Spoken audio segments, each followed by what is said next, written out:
Hello, everyone. Welcome to the December Mount Diablo Audubon meeting. We are 1 minute ahead of our start, so I am just going to get my starting slide up here and hope you are all excited for our program this evening. Okay. So let's see, we are maybe, okay, it's 7 o'clock. I think we're gonna start. Hopefully you're in the right spot. This is the December 3rd Mount Diablo Audubon membership meeting. My name is Ariana Rickard. I'm the Vice President and Program Chair of Mount Diablo Audubon Society. So just a little bit of Zoom housekeeping if you are not yet familiar with all the features. You'll see in the top right corner of your screen, you have an option. You've got some grids. One is speaker view and one is gallery view. So you'll see various panelists. If you just want to see the panelist video and their own video, then you do speaker view. If you want to have a bunch of boxes, that's gallery view. You can also do full screen. And at the bottom of your menu on Zoom, you'll see something for Q&A. So we're asking that you use the Q&A, of course, to ask questions to the speakers, and we'll probably wait till the end of their presentations to address the questions, but you can put your questions in as they go along. We also want you to use the Q&A to share your sightings. Normally, we would all be in a room together, we could share our sightings, but we're gonna have to use the Q&A for now. So we just want you to put in the name of the bird, the location, and the date, and then I will read the sightings after board announcements. So with that, I think that's all for me for Zoom housekeeping, but I know you're gonna love the programs we have for you this evening. We first have Julie Woodruff talking about the adorable northern saw-whet owl. And this is a banding project that Mount Diablo Audubon has supported for the past 2 seasons. Let me make sure I get this going.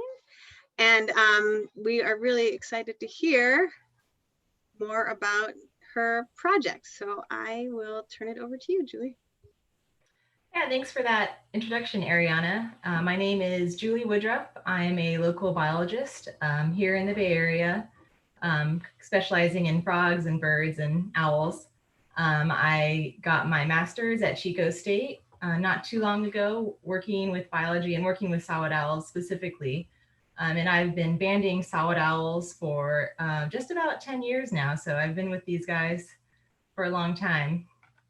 And they're very inspiring. I started a project here with Mount Diablo Audubon Society last year, 2019. And so this slideshow today will kind of talk about our initial study results and what it's even all about. Hold on, let me try to figure out how to, there we go. All right, so today I'm gonna tell you about northern saw-whet owls, if you're not familiar with the species already, and what Project OwlNet is all about. Then I'm gonna dive in more about my study, the methods, and kind of how we do what we do. I'm gonna briefly talk about our 2 years of results, and then I'll finish up talking about the future of this project and kind of where we're headed. All right, northern saw-whet owls are one of the smallest North American owl species. They only get about, I compare them about the size of a robin. They range in size from 75 to 95 grams. They're kind of overall chestnut brown with the white chest that's streaked with chestnut also. They have these beautiful yellow eyes with a white face that contrasts really nicely, and they don't have ear tufties. Similar to other raptor species, the female is larger and the males are smaller. They have that size sexual dimorphism, but other than that, they look exactly the same. The sex is determined through the combination of weight and wing chord measurements that were adapted from Brinker in a study he did in 1997. These guys inhabited forested regions across North America, most commonly in like higher latitudes and elevations. And in the fall, they migrate seasonally in large numbers, which was kind of the impetus for the whole Project OwlNet and our study here as well. The Project OwlNet is an organization that kind of brings owl banders from all across North America together. It's a collaborative network of owl researchers, and they don't study just northern saw-whet owls, although a vast majority of these programs do study northern saw-whet owls. Some stations also study long-eared owls, boreal owls, and barred owls especially. Those guys seem to be everywhere, especially in like the eastern and northern United States and Canada. The goals of Project OwlNet is to just kind of have a collaborative network of owl researchers kind of working underneath standardized protocols, trying to understand the migration habits of migrant saw-whet owls. So this program advocates the use of standardized comparable netting protocols, and the goal is also to improve communication and coordination among owl migration research stations in North America. There's over 120 active banding stations on any given year all across North America that start from early September and go through the end of November.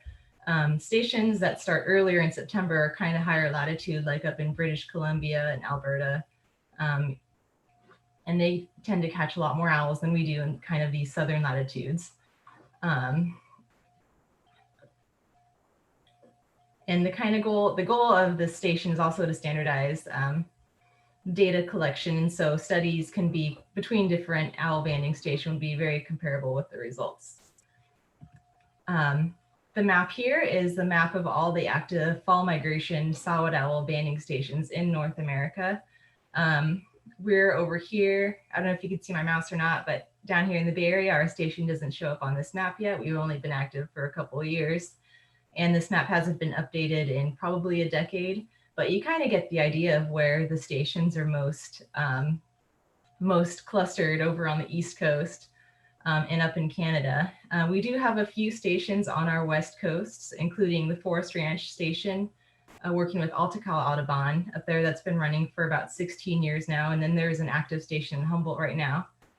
We're down here, and then just this week, actually, the Wintu Audubon up in Redding voted to start a station up in Shasta County. So they'll be starting a program next season as well. All right, now talking about our specific study here. Our study is out at Las Trampas, which is just east of Danville and San Ramon here in the Bay Area. Our study site is on East Bay Regional Park property.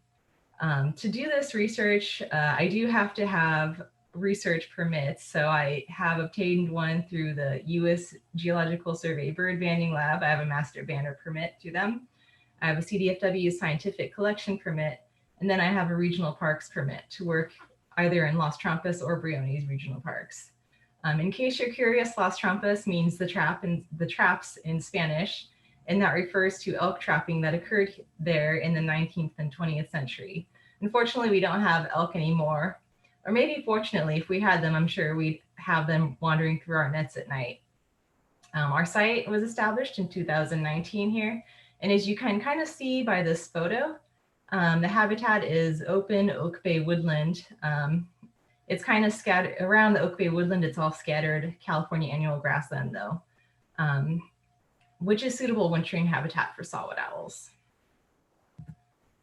And you can kind of see on this map, this is kind of where our station is located, just west of Danville, 680s over here. And then we're at the very end of Bollinger Canyon Road in the middle of Las Trampas Regional Park. All right, study methods. How do we do what we do? So any important component for a research project is a suite of consistent volunteers and property access for banding. I feel very fortunate to have both with this project. I have a great team of volunteers, and East Bay Parks has been really great in granting research permits. Additional things to consider when setting up any long-term monitoring site are things like ease to get to. So this site is relatively close to where I work in Danville. Proximity to neighborhoods. You don't want noise coming from neighborhoods. You don't want unwanted visitors, such as people's dogs wandering around or people themselves. This site that we have at Las Trampas isn't on the main trail. It's kind of off our own little like trail that we made.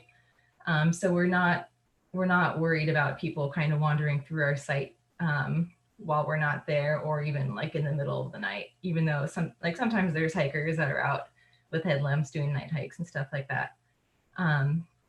So to catch saw-whet owls, we use a system of mist nets and an audio lure to attract migrant saw-whet owls. Our audio lure is basically just a speaker setup. It's an MP3 player, so an old iPod attached to an amplifier speaker and a 12-volt battery that powers the whole system. And this setup gets our volume from the setup to over 100 decibels. I like to play it around 103. And the idea with using such a loud sound is to attract migrant owls that are in the sky or on other ridge tops. So basically far away. Owls have incredible hearing. And so the louder the sound, hopefully the further away the owls can come in from. We start a half an hour after sunset and we go for 4 hours. Or if we're catching lots of birds, we might stay open later. We check our nets every 30 minutes once they're open. And you can see this photo, this bird's getting a shiny new aluminum leg band. Doesn't look very happy about it. Got kind of the stink eye going on. So once we check the nets, most of the time, like we're not catching a lot of volume of things, but when we do catch things, so small owls, we capture screech owls once in a while, and saw-whets, they get leg bands. They get those first after we remove them from the nets, and then we take measurements. Measurements we take include age, sex, weight, their molts, presence of parasites, their wing cord, and any other interesting things. One cool thing about saw-whet owls and owls in general is that their wings glow under UV light because they have something called porphyrins pigmenting their feathers. And so this is really helpful for age determination, especially in this species, as you can kind of see in this photo. So a hatchier owl grows in all of their flight feathers all at once.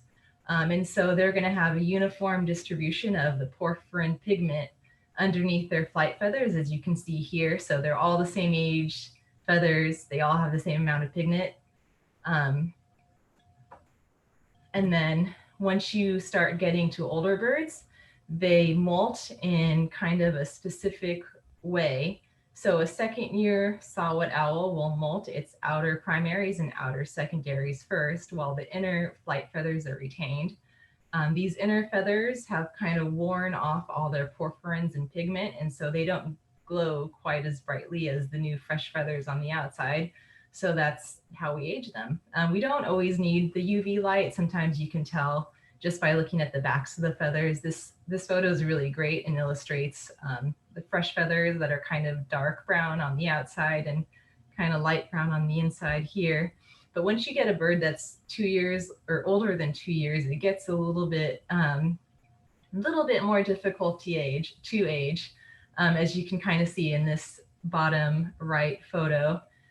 There's kind of a mixture of super bright pink feathers that have absolutely no pink porphyrin pigment, and then some that have the porphyrin worn off. So we don't catch too many birds that are older than 2 years, though. Unfortunately, these guys kind of have a short lifespan. All right, moving on. I have some fun field photos here. This photo, the biggest one here, it kind of shows our mist net setup. You can barely see it in the dark, and that's what we want. We don't want the owls to be able to see the net when they fly onto it. This photo, you can see the owl down in the bottom right here, and the researchers are getting ready to take it out. This is a photo of a researcher taking wing cord. This is just a cute photo moment here down on the bottom right. And then this owl video, I should say, at the bottom is when we release them. We just kind of hold them in our hand or on our arm, and then they go off on their own. So I'll play that again for you all.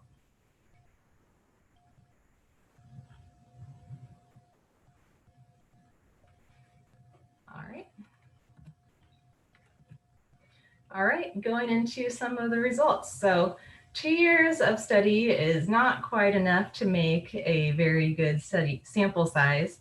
But regardless, I'll share what we have so far.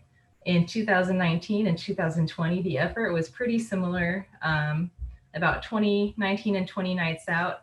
However, the capture rate were pretty different. 2019, we caught 19 saw-whets, 19 new owls, 3 recaps of the same season. So two of the birds that we caught were recaptured. One bird was recaptured twice. That's why we say 3 recaps. The age ratio was 12 hatch year to 7 after hatch year. And then compared to 2020, out for 20 nights, a similar night effort, we caught 10 owls only. We captured 7 hatch year and 3 after hatch year and no recaps. And then we look at effort as kind of a constant thing by calculating net hours. So a net hour is a standard way of measuring effort.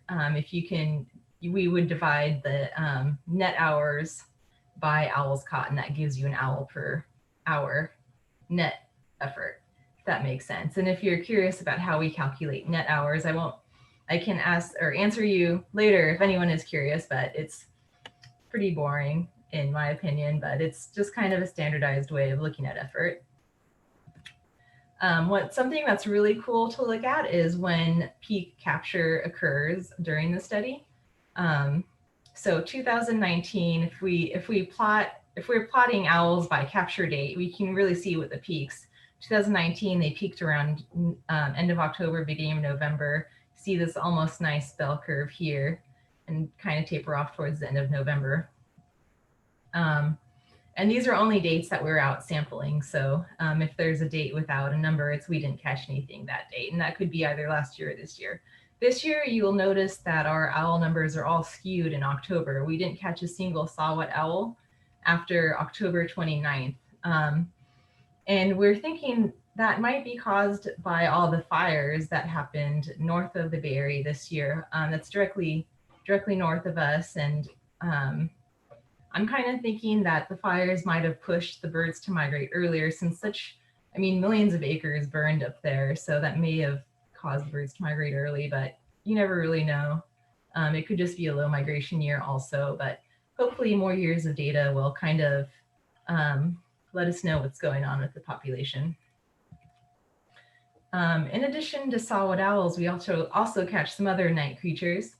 So 2019, we caught a couple pallid bats, one little brown bat here, illustrated on this glove, just barely bigger than my thumb, and then a screech owl. This year, we caught 2 screech owls and 1 pallid bat. We actually caught one of the screech owls twice. We think he might have been a territorial male. All right, priorities for future research. So we're gonna try to keep the site going. I'd like to stay at this site for at least 5 years. That's the Project OwlNet protocol for monitoring a station. I'd like to maintain our network of volunteers. We'd also like to start an internship program and get some of the youth who are interested in doing outdoor research involved in the program as kind of a way to get their foot in the door to doing some outdoor research and hopefully maybe help them with jobs in the future. I'd like to provide guided field trips, and that's also if the pandemic is kind of slowed down in a year. We're hoping that happens, but we'd like to keep at least field trips small if we're able to run them. Additionally, I'd like to establish this as a long-term station that runs kind of in perpetuity with the overall goal of publishing some of our data and capturing an owl that's been banded from another site. So I've been talking with some of the other owl researchers in California, and one station has captured birds from 3 different other sites, but that's the station up in Forest Ranch that's been running for 16 years now. The coolest recovery they've gotten is from British Columbia. So over 1,000 miles away, and it ended up here, or at least there, excuse me. That's pretty cool. I'd like to catch one of their owls. That would be super fun. If you're interested in getting involved with our station, my email address is provided here. If you want to come out and see what we're all about, send me an email. Thank you to all my wonderful volunteers who are all listed there. The past couple of years, can't run this project without you guys. And I really appreciate the support from East Bay Parks District and Mount Diablo Audubon Society. Does anyone have any questions? There are some in the chat and there are some in the Q&A, Julie. Okay, So I see, so you mentioned they have a short lifespan, shorter than typical for owls. Why is size a factor? Yeah, so these guys, I think the average lifespan is about 3 to 4 years old, and they haven't really been known to get older than 7, even in captivity. And that's the oldest known recorded. Yeah, they're so small. They're prey for a lot of other things. And they have really large clutch sizes as well. So they just make a lot of themselves, but knowing that they have a short life and they do have a high mortality rate as well. So I think it's just the size thing. It's probably why they have such a short lifespan. And then another question, can you tell us where the Bay Area owls migrate to from and timing of how long they stay in the Bay Area? There is a population that breeds in the Bay Area. There's a wood duck nest box program that has a small number that are banded there every year. And I see someone else, yeah, has you seen any of the owls that nested at San Pablo Reservoir? I believe they're banded there as well. Yeah, so a small population does breed there. I'm sure more breed in the Bay Area. There's a lot of great hardwood trees that have great cavities that are suitable for these guys. They're just not really studied that much in this area, and they're so small and hard to see. I mean, you wouldn't even know that they're in the area unless you're catching them at night while they're migrating, as we do. As far as where they're coming from during migration, we assume they're coming from higher latitudes. We've always assumed kind of like a north-south migration, but they could be coming from like west from the forests, the redwood forests, or even from the Sierras, might be coming from the east. So yeah, there's a lot of questions of where they're coming from. And at least at the Forest Ranch Station, for example, I know that's not the Bay Area, but they have captured owls from 3 different other banding sites. One was in Montana, in western Montana. They caught that owl the same season, about a month later after it was initially banded. Another owl was captured from Iowa a year after it was banded from the previous fall. And then an owl that was captured from British Columbia. That's kind of a direct north-south. I'm not sure if any owls stay year-round in the area. I mean, no one's really surveying them during the spring that I know of, except for the owls that are in the nest boxes around San Pablo Reservoir, but I'm sure that more breed here. Another question came out, what do the owls eat in our area? The San Pablo Reservoir nest box study did a prey analysis of pellets that were collected in one of the nesting boxes. They found a lot of shrews, voles, and deer mice. And the voles were especially interesting because that was the greatest number of prey items in that study. But that year was a known vole eruption year.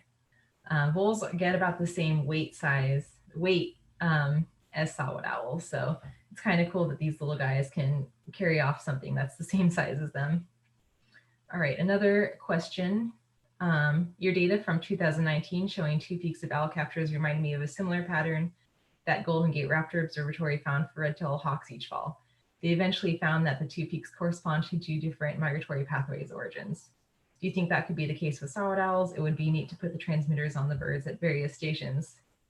Yeah, I don't know if it's 2 different migratory pathway. Yeah, I guess it could be. I haven't considered that actually. I just kind of assumed that this year the fires played a big role. But if there are 2 different pulses of like coming from different areas, then that would make sense as well. Like maybe owls from extremely far north migrate earlier, and then the owls coming from the Sierras migrate maybe a few weeks later. So you'd see like another pulse of birds.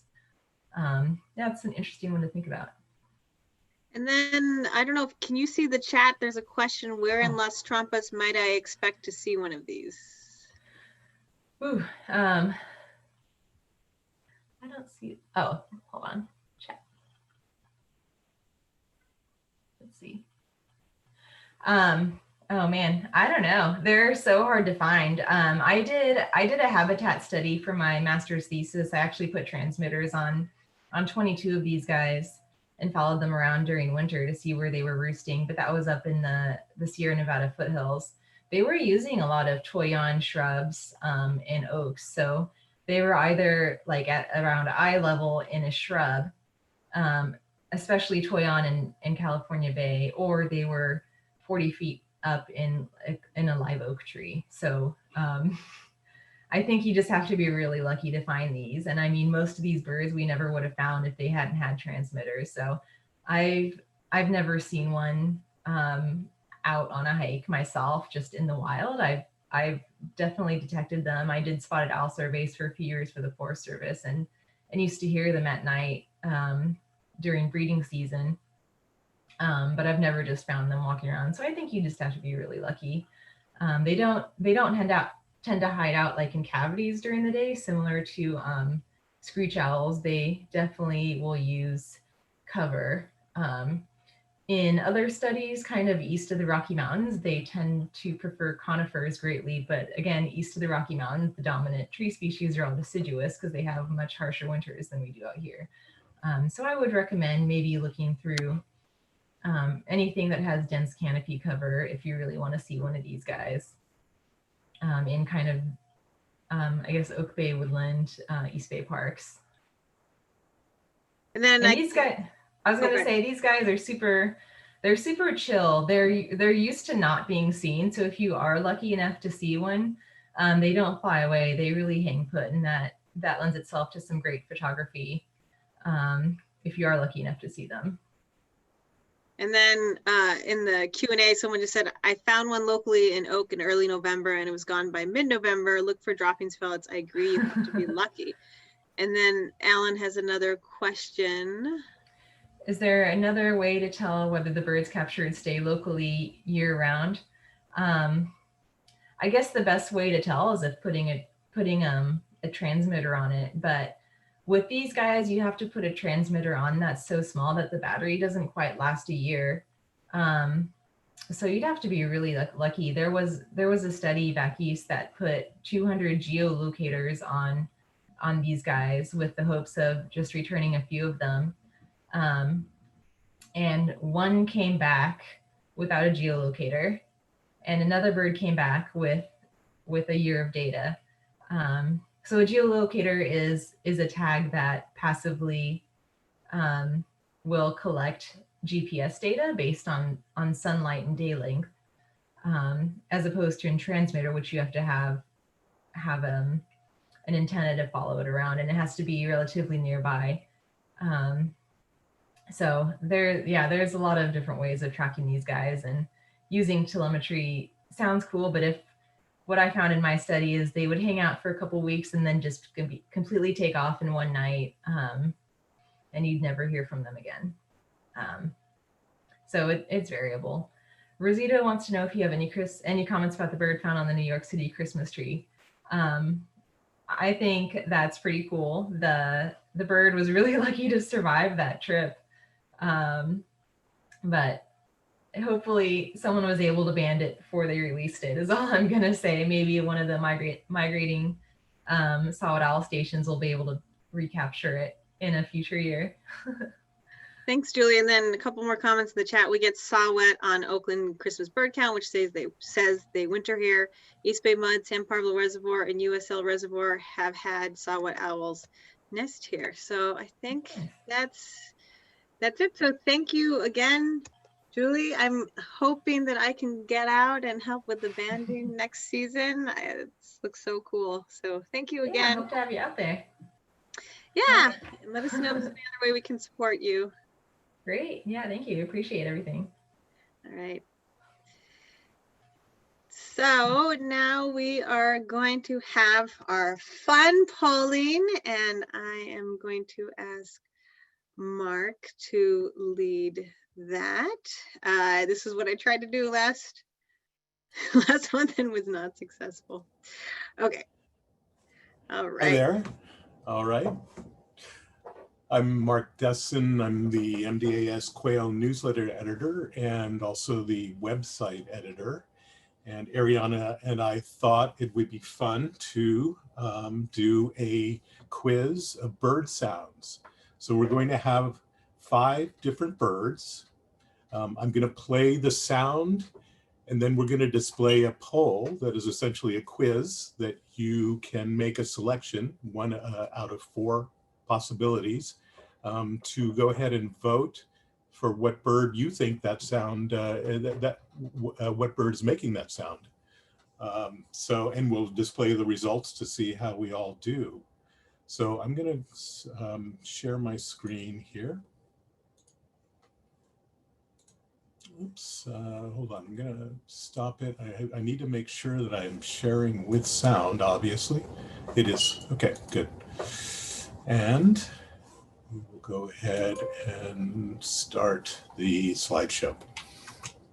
Okay, so let's get into the first bird sound right here. I'm going to play it here, so listen carefully.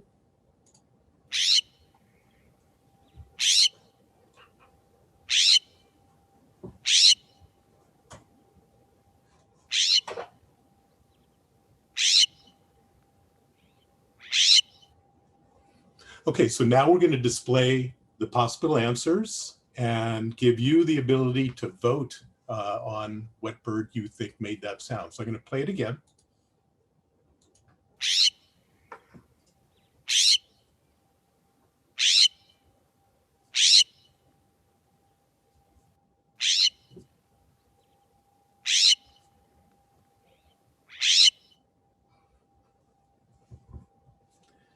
All right, so final answers, and then we will show the result here. Maybe I'll see when it looks like, you know, it's like waiting for popcorn to pop. When it stops going up, I'll stop it. Exactly. We're at 72%. Okay, I think I'm going to stop it now. Okay. So we'll end polling, and I'm going to share the results. All right, and the answer is the California scrub jay, and it looks like most of us got that. That's great. And then another note, if you want the poll to disappear, I think you have to close it yourself. That's right. So we're going to move on to the next bird here. Okay, so this is bird number 2. Listen carefully.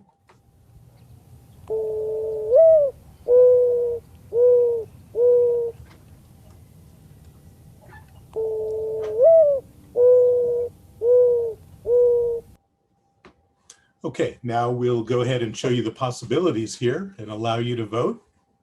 I'm going to play this again here so you can hear this.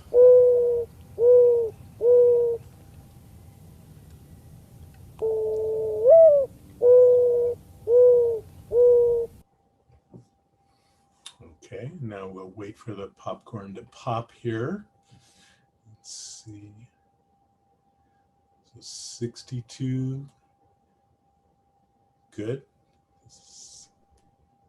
We're getting more diversity in answers on this one. We are, yeah. Yeah. Look at this. So this will be interesting. Okay. Final answer. Okay, here we go. And it's a mourning dove, which you probably hear in your yard a lot. So that is the answer to bird sound number 2. So we're going to move on. That's a tricky one. That is a tricky one because I know I hear it and I think that's an owl, but then I'll hear it like that shouldn't be an owl right now. I thought it was an owl for years until my wife straightened me out on that one. Yes. Okay, so we'll go ahead and move on to number 3.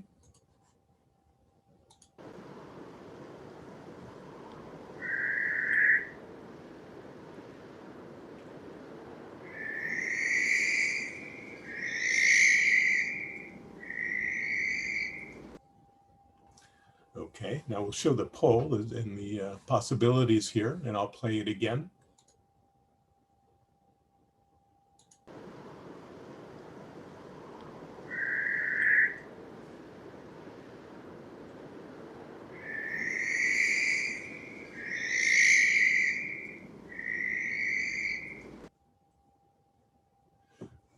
right.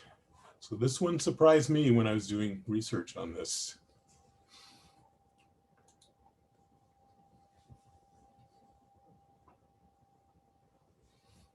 And we're getting lots of votes here. It's all anonymous, so just feel free It's to all guess. anonymous. Yes, this does not go on your official record. We do not have that capability. And we have no prizes either.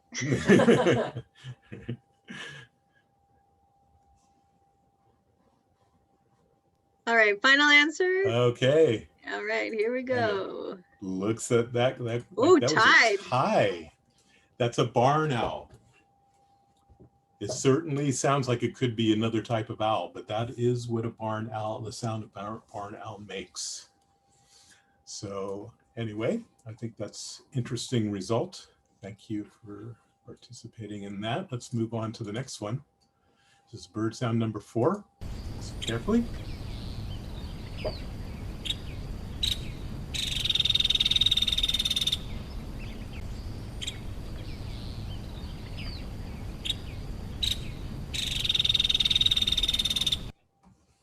Okay, so we'll show the possibilities on this. Whoops. Okay, so I clicked the wrong area of the slide. So we should have really good results on this. Anyway, sorry that wasn't as mysterious as it might have been.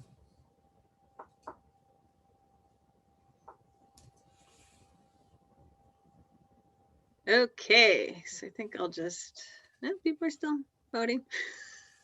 People are still voting. So I will not pretend like you're not seeing anything on the right side of the screen there. All right, I'm going to end the polling, share the results. Okay. And that is a Nuttall's woodpecker, as you can see in the answer there that was shown prematurely. So let's go ahead and move on to the final bird number 5. And I will try to do this properly here.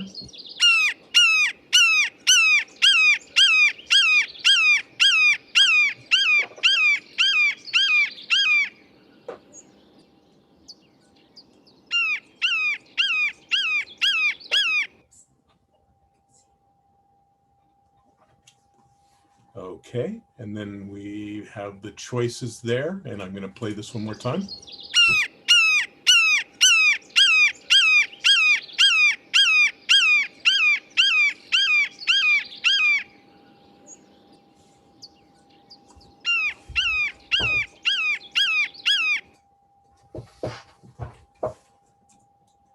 All right, so we'll let this go a little bit longer. We got 70% now.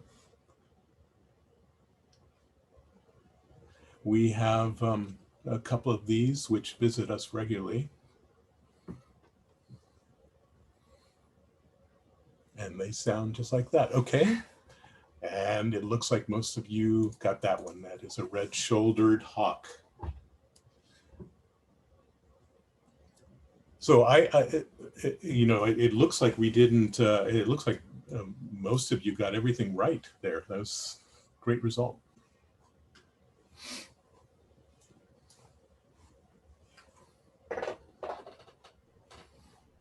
Well, thank you, Mark. Thank you. My Sure. 4-year-old has shown up, and maybe he was attracted by the calls. And then I wanted to say, I just saw, if you are, I think this is great that we all can practice a little bit, but if you're interested in learning more vocalizations, Golden Gate Audubon. Oh, so yeah, so you've got the links there.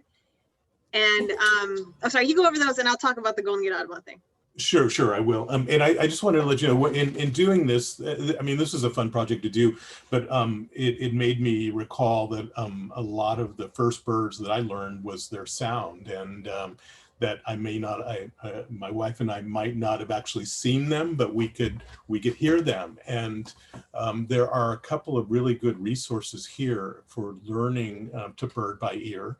The Audubon has a great web page here, and Denise white. Also, I believe that she's with Golden Gate Audubon that Ariana is going to talk about. But we will put these links in the YouTube video notes, and you'll be able to take a look at that on your own if you're interested.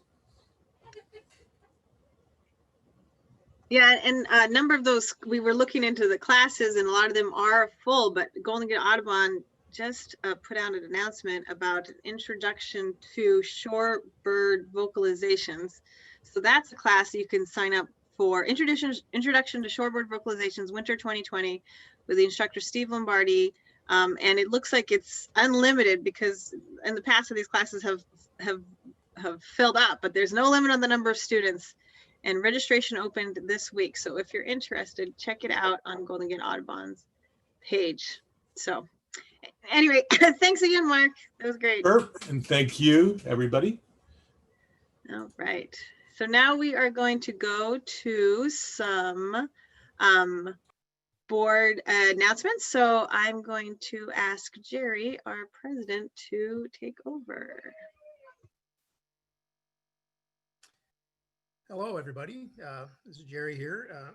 First of all, let me wish everyone a happy holiday season. Hope everybody is safe and healthy. And I just very brief announcements this time. Nothing really noteworthy, except we as of this point, we're going to do our Christmas count. It's been a storied tradition since the mid-50s for this group for this chapter to do these. And so it's still on right now, but we've pretty much filled up all the slots for people that go out and do surveys in the field. So if any of our audience wants to participate and can do a feeder watch, I would really like it if you would contact me, and I could give you instructions on how to submit your lists for a feeder watch for the December 19th for the Central County count and December 16th for the East County count.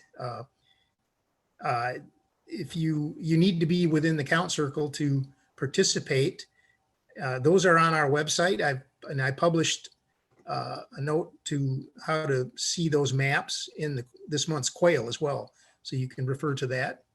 And so we're encouraging people to do feeder watches and submit their sightings to the annual CBC, and we'll compile all that data, and we'll have a Zoom presentation to go over results at the evening of the counts.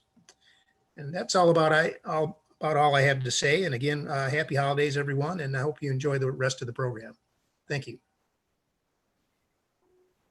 Thank you, Jerry. We really appreciate your leadership in these strange times and figuring out a way to make the CBC work and getting the same level of participation. That's really impressive. Thank you. Okay, so sightings, I only see one in the chat. Oh, maybe another one just showed up. From Linda and Dave, 3 ring-necked pheasants yesterday at Bethel Island. Okay, let's see if we got another one. Oh, here we go. From Alan, we had sightings of 2 wood ducks and 3 Wilson snipes on Grayson Creek in Pleasant Hill. Also 9 hooded mergansers near Wild Birds Unlimited in Grayson Creek. Okay, sorry. My 6-year-old just got a new dinosaur, which is incredibly loud. Okay, and then we've got a Plumbeus Vireo in Creekside Park from Paul Shore. Very cool. All right, so I think I will try to get these intros done quickly before my son comes back. So our main program tonight is tricolored blackbirds and some other Dimitri, you cannot be playing that. I could try locking the door, but then he might bang on the door. Okay, anyway, so Geronimo Castaneda is a conservation project manager with Audubon, California. His work with Audubon focuses on habitat restoration and enhancement through multi-benefit management of Central Valley wetlands, agricultural operations, and groundwater recharge projects to benefit birds and people. So thank you so much for joining us, Geronimo. Let's see if we can get you going here. All right, here you go. Welcome to Mount Diablo Audubon, and maybe someday you can come and visit us in person. Yeah, definitely. Well, yeah, thank you so much for inviting me out. And here, let me start sharing my screen.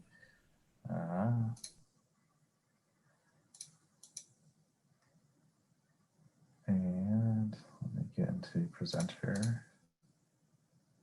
Okay, that's good? Yes, it looks great. Thanks. Awesome.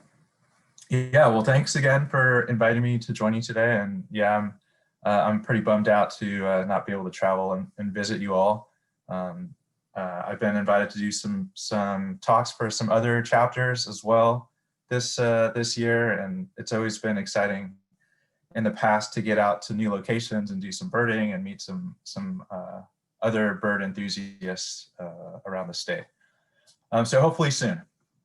As Ariana mentioned, my name is Jeronimo Castañeda, and just to share a little bit more about myself, I grew up in the Bay Area on the Mid-Peninsula, and growing up, I remembered one of the favorite places I used to enjoy going the most was to the Baylands in the marsh, and really, I mean, I think just seeing the ducks and the shorebirds, those are good birds to kind of start with because they're really easy to see, and they're all different shapes and sizes and colors, and so that was always really fun for me. I went to undergrad at CSU Monterey Bay, where I studied environmental and ecological sciences there. Afterwards, I was fortunate to have done a lot of field work, mostly in Marin County, but also across the country on the East Coast. I eventually, decided that it was time to go back to work, or go back to school, excuse me. And I attended Humboldt State University and Matt Johnson's Habitat Ecology Lab. And there, my thesis focused on barn owl habitat use in Napa Valley agroecosystems. And so, as Ariana mentioned at the beginning, I think we're holding all the questions for the end, and just be sure to write them in the chat so we can answer them at the end. And before I really jump in, I'd first like to acknowledge the current circumstances that we're all facing with the pandemic, and then also recently with the wildfires that have been so devastating for many of us across the state. These challenges have both been physical and really emotional, and have taken a big toll on a lot of us. And I really hope that everyone is doing as much as they can to keep themselves safe and their loved ones safe, and reach out to folks in the community who are most affected. And I also bring this up because, again, I want to address that these crises are disproportionately impacting some groups more than others. Really, the pandemic has highlighted societal disparities in many ways, in particular for people's access to open space and nature. The pandemic has also shown us that our food system relies on communities that are some of the most vulnerable in the state. And we need to think about how we can support them so they can stay safe and healthy. And looking at wildfires this year, which also affects some of the most vulnerable, the wildfires are an eye-opening example of the effects of climate change in California, and demonstrate the need for larger landscape actions, and many of which can really only be accomplished by including agriculture as part of the climate solution. And some of these actions will not only help to reduce greenhouse gas emissions and sequester carbon, but also they'll work to build resilience in our water system and the way we use that water for people and wildlife. And though Audubon, California, and Audubon across the country has always strived to protect birds and the environment for all, we do realize that there's more work to be done.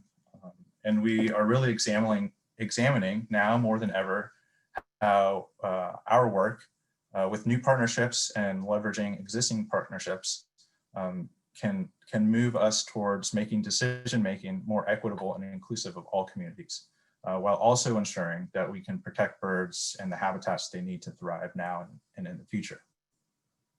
And so we have a lot of work to do, but I'm pretty confident that together within Audubon, California, across the Audubon network, we can make a change for the better.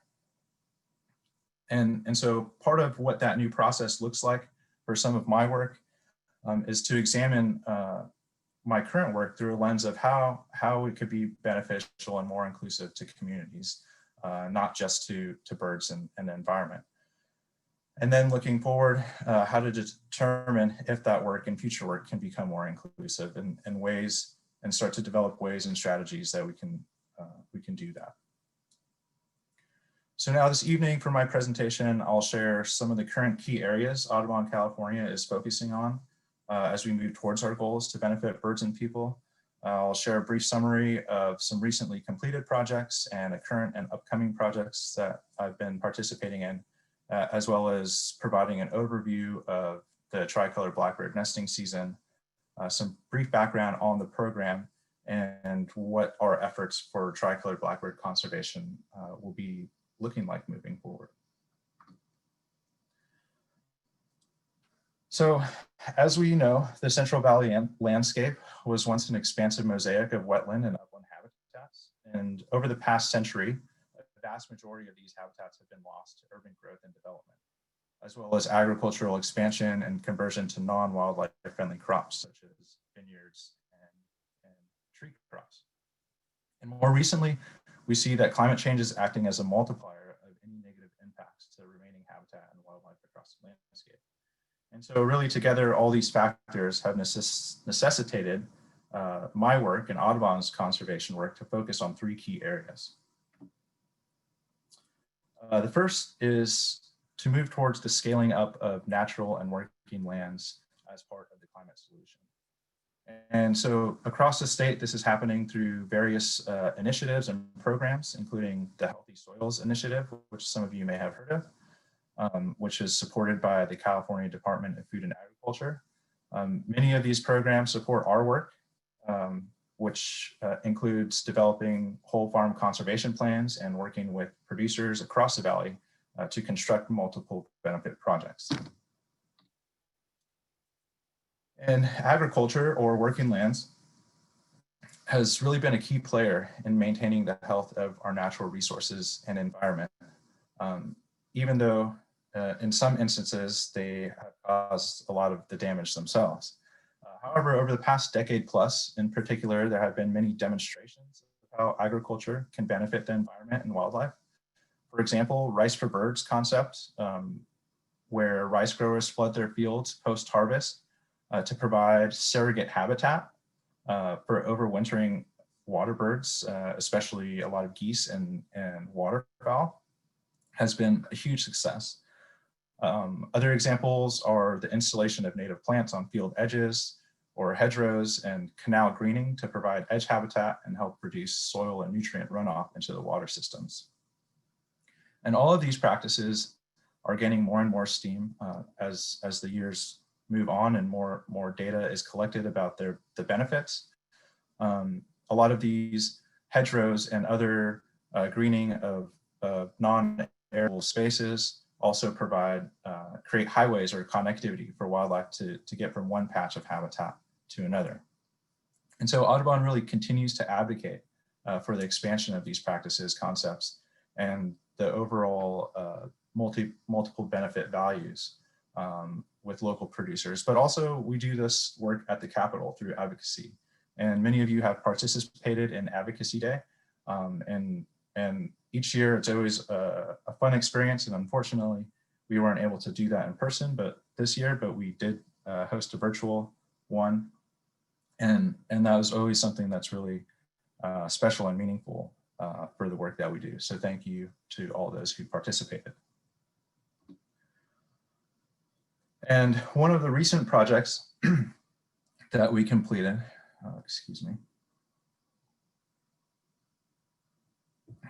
this year was supported by the California Department of Food and Agriculture Healthy Soils Initiative. And this effort was led by my colleague, Kara Strum, and she brought together a group of agriculturists and conservation partners to implement a 3-year demonstration project at River Garden Farms. And the objective of this project was to demonstrate the planting of a cover crop can have benefits to birds and soil health. And working with the farm managers and other local technical experts, we were able to determine a suitable seed blend for the cover crop, which included bell beans, clover, and some winter wheat. We then evaluated the response of the birds as that cover crop grew up, and as well as looking at changes in soil organic matter. And then also as part of this project, we designed and participated in the restoration of over 1 mile of riparian habitat throughout the matrix of the farm. And all of this work was showcased and shared by hosting farm days, which these flyers here, the two on the left, are from. And these are really important events that allow us to again, demonstrate and showcase and highlight all this great work, and kind of facilitate farmer to farmer education, and also bring in other NGOs and other organizations that are interested in doing this type of work and supporting this work, to learn about it and hear of its success. And as I mentioned, part of the habitat restoration, it's always fun for us because we get to work with the Center for Land-Based Learning, which is a program who hosts the SLUES program, which is Students in Landowner Education and Watershed Stewardship. And what those folks do is they've created a whole curriculum where they go into the classrooms, talk about agriculture and habitat and how those things can coexist in many instances, the benefits of cover crops, of riparian restoration and that sort of thing. And then they invite the students out to the field to actually do some of that work and get a little more hands-on experience. And so these photos are from one of those days out on River Garden Farms, where we planted a bunch of different native plants along some of the field edges.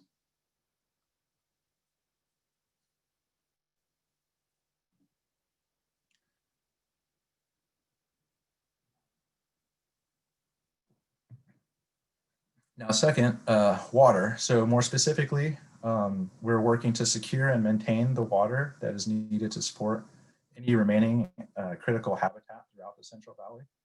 We're also building on our work to ensure future water management plans appropriately account for the water needs of habitat, and that these water plans and water management plans moving forward also help to create resilience in the water system to have positive impacts for communities and wildlife. And one example of this is a current project that Samantha Arthur and I are collaborating on with other NGOs in a local water district down in Tulare County. And there we're working to develop a comprehensive multiple benefit watershed plan for the lower Deer Creek watershed, which encompasses a lot of agricultural land, but also Pixley National Wildlife Refuge, Atwell Island, and Allensworth State Park, as well as some other protected lands. And so here's a map of that project area, that planning area.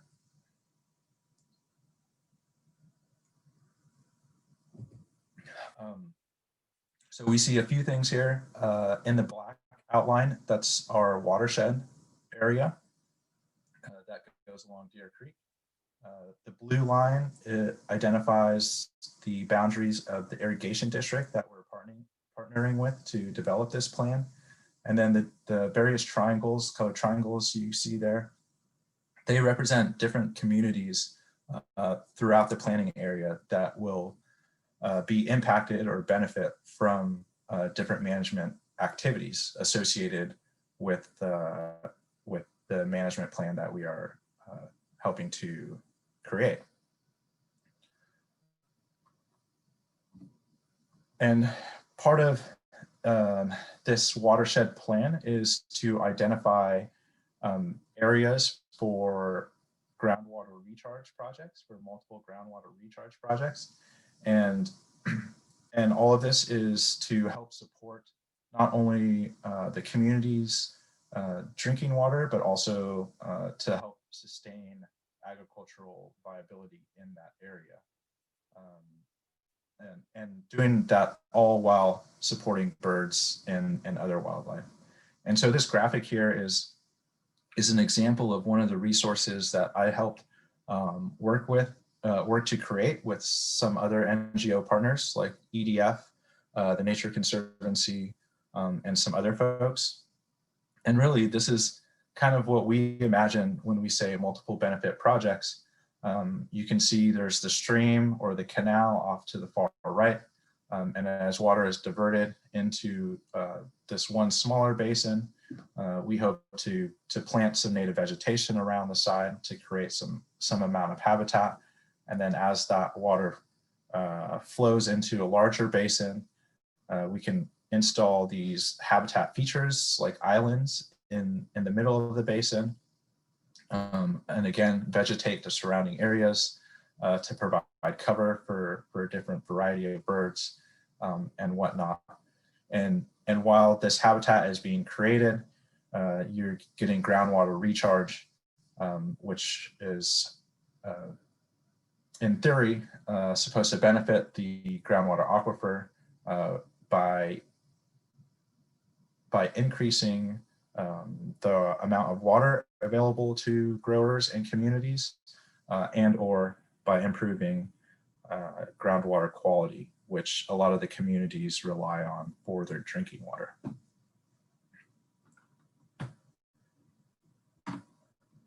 And the last thing that we really continue to key in on, and of course none of this can really be possible without are our partners, the collaborations and partnerships that we've created over the years.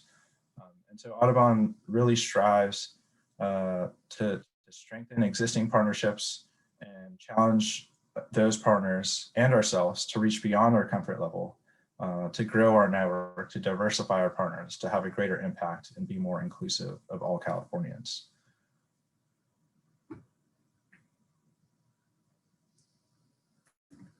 And now I'll switch gears a little bit to talk about the Tricolor Blackbird program. And so many of you are familiar with the Tricolor Blackbird and the program itself that we are working on in the Central Valley. And really this program kind of began as a grassroots program. And folks before me used to knock on doors and have conversations with farmers about the birds that they were seeing in fields. And I think it was really great. And it sounded like it was really, really successful.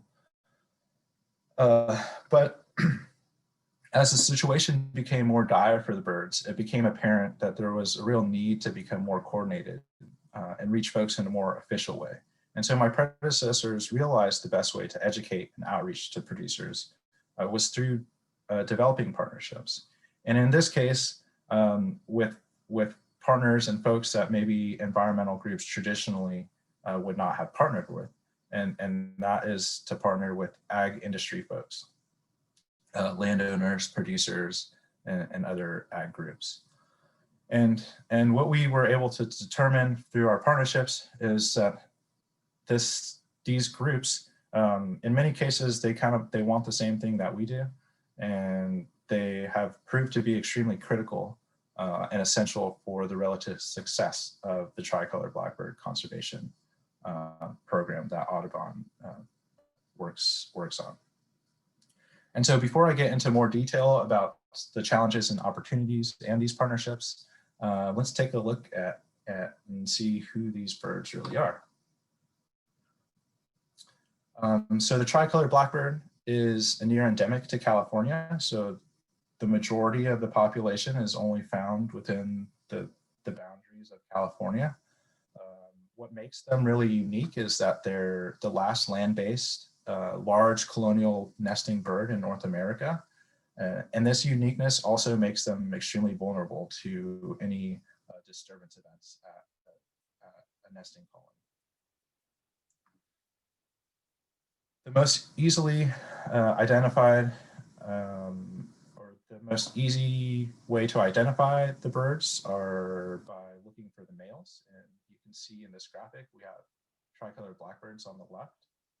You can see the distinct white patch under the red compared to the red-winged blackbirds, which has a little more yellowish to it. Tricolor Blackbirds are also, actually they're a little bit larger than red-winged blackbirds, though it's may not be so noticeable unless they're standing right next to each other. And then also Tricolor Blackbirds tend to have a little bit of a smaller, pointier bill than the red-winged blackbirds. And so here's just a photo. You can really see that white pop against the black, and it's a key identifier for seeing these birds in the field. And like many passerines, the bigger challenge is identifying females. And though in these images we can see there's pretty noticeable differences, but when you're in the field, there's obviously the birds are moving around and they're in large flocks, and so they can be challenging to identify. But a few key markings. More generally, the tricolor blackbird females are darker, more gray overall than the red-winged blackbirds, which have a more paler appearance as well as an orangey pinkish wash to their throats. And then also the red-winged blackbirds tend to have a little more kind of rufous wash to their backs and to their upper wings. And now here's a snapshot of the bird's relative distribution throughout California. As I mentioned, they are near endemic to California. This map was generated from data collected during the statewide surveys, which were 2008 to 2017. We see the majority of colonies. Geronimo, sorry. If people are having some sound issues, and I don't know if that's because you had the internet problems earlier, but it seems to me maybe if you lean forward and speak into the mic and maybe not move as much. I'm not sure if that's gonna. I don't know. People have been putting stuff in the chat. Sorry. No worries. Let me turn my microphone up a little bit more, maybe. I mean, I'm plugged into. Is that better? Yeah, it sounds better. Thanks. Okay. Let's see here.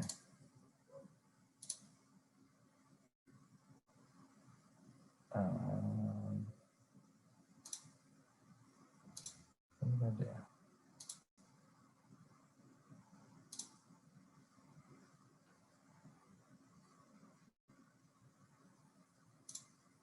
Oh, whoops, sorry.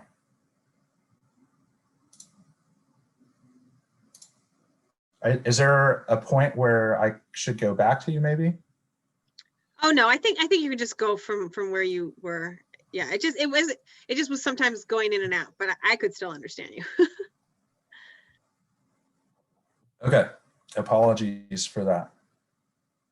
Okay, well, so here's a snapshot of the bird's relative distribution throughout California. Oh wait, but I don't see you sharing your screen anymore. Oh, uh-oh.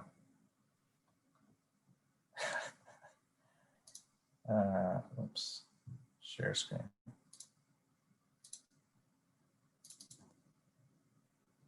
Okay, great. Now we see it. Okay. All right. Okay, I'll try to speak up a little bit more. Apologies for that. So here's a snapshot of the bird's relative distribution throughout California. This map was generated from data collected during statewide surveys from 2008 to 2017. We see that the majority of colonies and really the largest colonies are found mostly throughout the Central Valley. And the main reason for this is that there's suitable habitat, and historically there was significantly more suitable habitat in the Central Valley than that could support large colonies than there is now. So historically and currently, when suitable and available, tricolor blackbirds really like to nest in wetlands. The emergent vegetation really provides this good structure for them to build their nests, as you can see in this image here. And then also because the birds are colonial nesters, emergent vegetation, wetland vegetation tends to grow really dense. And also because it's surrounded by water, it really makes it an attractive place to pack in a lot of birds, and then the water helps to deter any predators.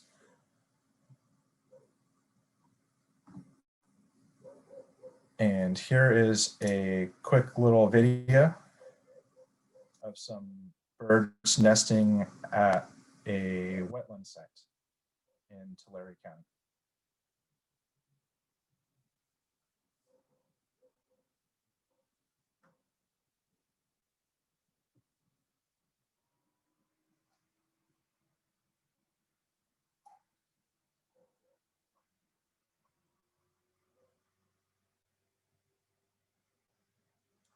And the flight pattern that you're seeing there is really characteristic of tricolor blackbirds.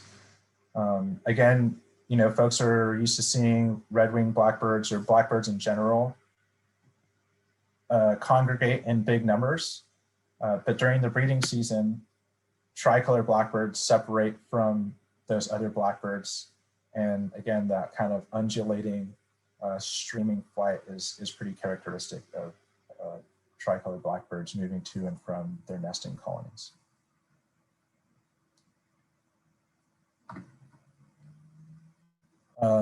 Now, as I've mentioned, there's been significant habitat loss throughout the valley. So most of the wetlands throughout the valley have been converted to agriculture or urban development.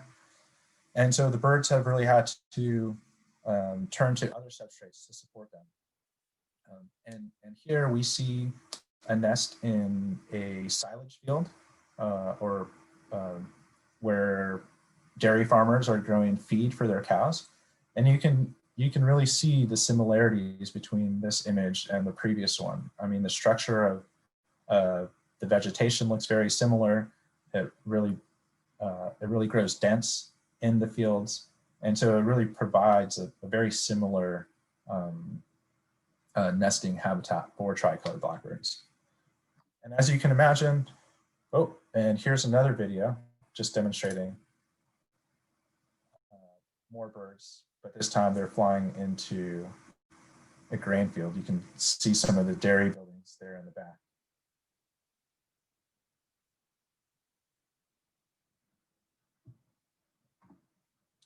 And as you can imagine, as the birds, more and more birds begin nesting in these dairy fields, they run into a conflict because nesting coincides with the timing of harvest.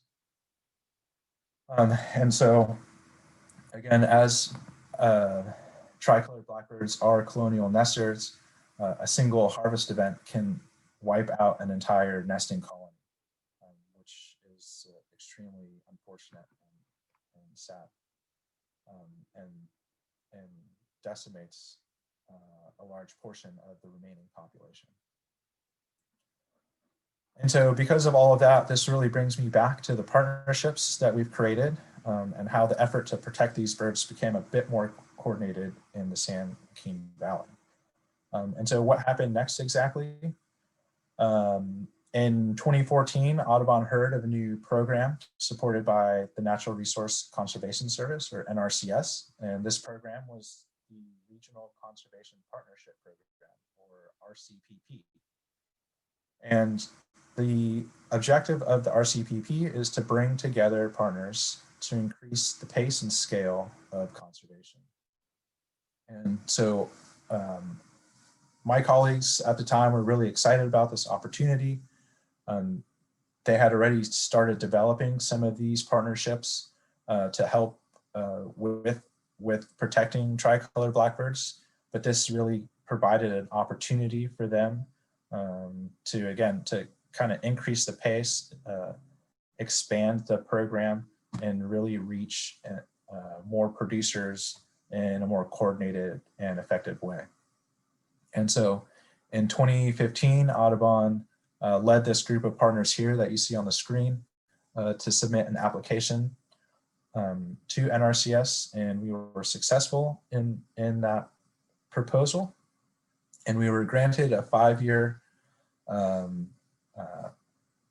5 years of funding to support these 4 objectives, which are to protect silage colonies, work towards developing a long-term solution, then outreach and education to the dairy community, and lastly, some habitat restoration and enhancement. So the project area we see here on the map is outlined in black, and that area is the southern San Joaquin Valley. So from Merced County all the way south into southern Kern County. We chose this area because it's where there was the greatest number of colonies that are at risk from year to year, and they're at risk because they are nesting on those dairy fields. The black squares represent known dairies. And so we can see again that there seems to be concentration of nesting colonies around those areas. And so what did this partnership really enable us to do? What is the program? How do we go from year to year protecting these birds? And so really it's kind of allowed us for an opportunity to have pre-season coordination and planning, not only within Audubon, but with these other partners who are spread out throughout the valley and who have resources to reach different landowners. After that planning, and as the season begins, the nesting season begins, we do a lot of roadside surveys. So just driving around the valley, trying to find these birds and see where they're nesting. And as we discover nesting colonies, we conduct outreach to dairy producers, either myself, other Audubon staff, but mostly where we've seen a really increase in success in reaching these producers is through our ag partners. And by having a trusted voice in the local ag community reach out to them, they have definitely been more responsive to our program and to helping to protect the birds. And so that has been great. And as part of that outreach, we include information on the bird status, this NRCS program to help offset any loss that the dairy may incur from inability to harvest their silage. And we also provide technical assistance to those producers to ensure that the birds are protected from any other farm activities and from harvesting. And then, as I mentioned, another key part is to do habitat restoration and enhancement. And most of that happens through working with private wetland owners, mostly duck club owners who are enrolled in NRCS's wetland reserve program. And so we work with them to develop a management plan that will provide benefits not only to tricolored blackbirds, but most likely to other nesting shorebirds and water birds in the area as well. And so over the 5 years of the project, we've protected over 650,000 nesting birds and tens of thousands, if not hundreds of thousands of nestlings. This all occurred across 61 colonies. And through those 5 years, we were able to create just over 95 acres of native habitat. And as this 5-year program is ending, we were approached by NRCS and some of the other partners who are really excited about the success of the program, and they encouraged us to reapply for a renewal of this RCPP program. And at the end of this past year, we were awarded a new grant to support us for an additional 3 to 4 years. And so we're really excited to have that opportunity to continue this work, and we hope we can be just as successful as we were through this last round of the program. And moving on to the statewide survey, I know I mentioned that a little bit briefly earlier. And so 2020 was actually supposed to be the next go around for the triennial survey. And unfortunately, due to the health circumstances, we had to cancel that. We are potentially eyeing a 2021 survey. And so keep your ear out because we do heavily rely on volunteers to help reach all the different locations that we want to survey. And so during the last triennial survey in 2017, there were about 178,000 tricolored blackbirds counted across 168 locations in 37 colonies, in 37 counties, excuse me. And just for the sake of kind of extrapolating a little bit, in 2020, this year, we observed about 177,000 tricolored blackbirds in ag colonies. And so some of those are double counted because of re-nesting attempts. And just so for the sake of argument, we can say maybe there were about 150,000. And then historically, there are typically about 25,000 or so that are observed in the foothills, the Sierra foothills. And so if we add that together with birds from other areas around the state, we potentially would have hit the 175 to 180,000 birds if we did a statewide survey this year. And so the reason why I bring that up is because, I mean, one of the things that has really driven our work is the drastic decline of the bird. But if we, just based on that kind of back of the envelope calculation, we can kind of see that maybe the population has started to level off and slightly increase. And so that's a small victory because, maybe it's potentially not declining so much anymore. And now we can really work on trying to grow that population instead of just scrambling to prevent it from shrinking. So some continuing challenges, of course, the loss of 95% of Central Valley wetlands, and then also water availability and access to water when it does become available. So here we see a graphic of that habitat loss from the pre-1900s in the central panel. We want to focus in on the red. And so that's the extent of historical wetlands throughout the valley. As we move to the right panel, to more present times, we see that the majority of that is lost. I mean, there's a few strongholds up north of Sacramento, that's just north of Cedar Buttes. We have a strong wetlands still in the Delta, and then further south between Sacramento and Fresno, we have the Grasslands Ecological Area, which is another really strong place that has a lot of wetlands still. But for the most part, it's lost. And then now kind of looking at water. So this graphic shows our failed promise to the Central Valley birds.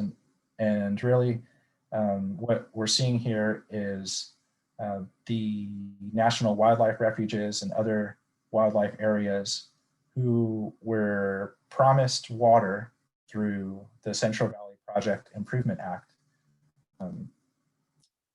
And we can see here that the refuges that many of the refuges don't receive close to 100% of their allocation.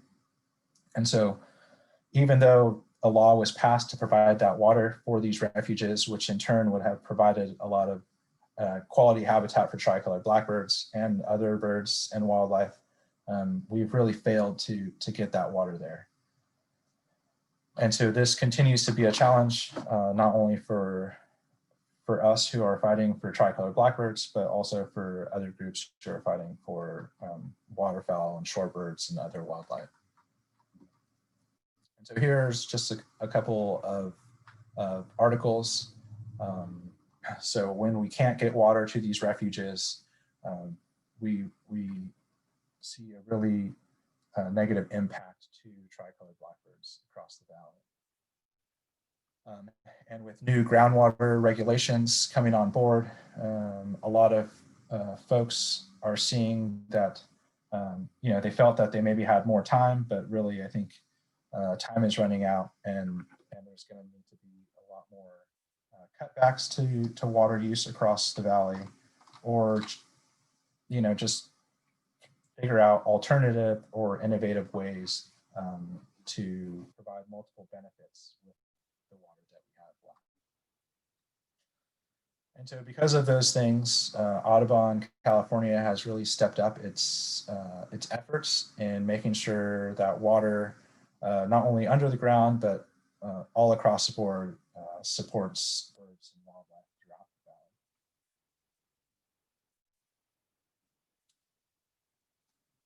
valley. And so looking forward, our conservation strategy is to continue to develop new partnerships and foster and grow our existing partnerships. We're grateful for this new opportunity through the renewal of the RCPP to move this program along and have support for several more years. We'll continue to create new and enhance old habitat, especially in crucial nesting areas, and we'll continue to protect at-risk colonies.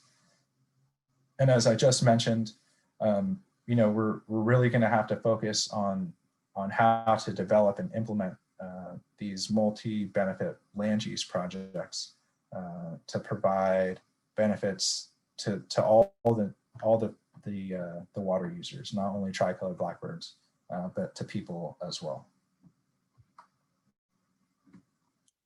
And with that, I'd like to say thank you and see if there are any questions.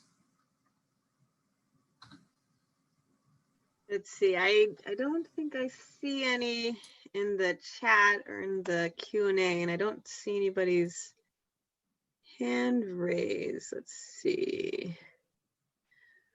Oh, here we go. Let's see. Something in the chat. Oh no, just thank you. Great presentation. Does anyone have any questions? You can put it in the chat or the Q&A, or I can unmute you if you have any questions.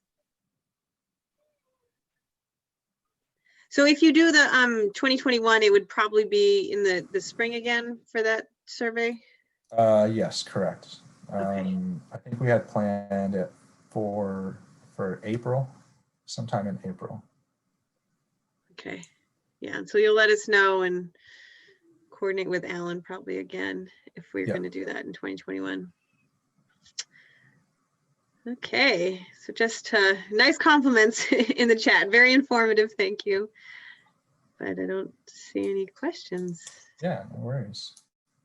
All right. Oh wait, maybe there's something here in the Q&A. Okay, from Alan. Do you see the Q&A, Geronimo? Where do the birds go outside of nesting? That's a good question. I think some of that is still unknown. I mean, they stay in California. I guess they are what's known as iterant migrants, and so they will begin nesting in Southern California and in the Southern San Joaquin Valley, and then maybe around like June, early July. If they were successful in nesting, then they will actually migrate north into the Sacramento Valley, and many of them will attempt a second round of nesting. And then after that, then they'll kind of disperse back down south. And so during the non-breeding season, you can see a lot of them in like the Kern area, Tulare County, in the Delta, in places so like the bypass, Yolo bypass. I'm not super familiar with where they are outside of the valley, since I really focus on their whereabouts within the valley, because that's where they're the most at risk. I do know that there are smaller kind of subpopulations that on the central coast around Monterey that will kind of do seasonal migrations just within that general region. Yeah, and so I guess in short, really, they tend to kind of stick around where they nest. They might just kind of disperse a little bit, and then they'll congregate in certain areas as they nest. Let's see. It was really interesting to see sites way up in north in Modoc. Are there sites in Southern Oregon? Yes, there are sites in Southern Oregon. I am not 100% where they are. If you can, so there is a really neat resource called the Tricolor Blackbird data portal, and it's hosted by UC Davis. And I believe you can see kind of a relative distribution of where some of those locations are outside of California. You may have to request access, but access is free, and it'll just take like a couple days to gain access. But that's a really crucial resource for collecting observational data. All of the statewide survey data gets plugged into that portal as well, and it's yeah, it's really great.